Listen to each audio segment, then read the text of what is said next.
Hey guys, welcome back. Today in this video we will see how we can use this expansion tile widget.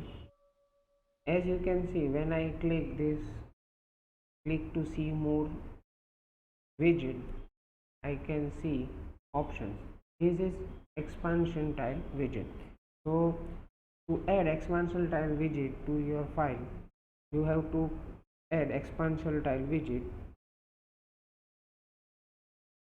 Let's add const keyword. After that we have to add expansion tile widget, and we have to pass parameter title as the title text you can see over here.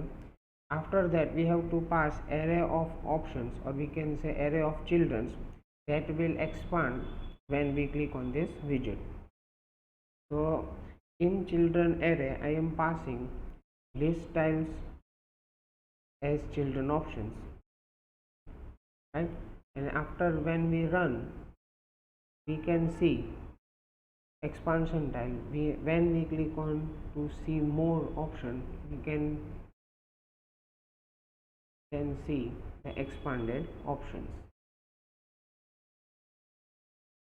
That's it for this video guys. I hope you like this video. I'll see you in the next one. Thanks for watching.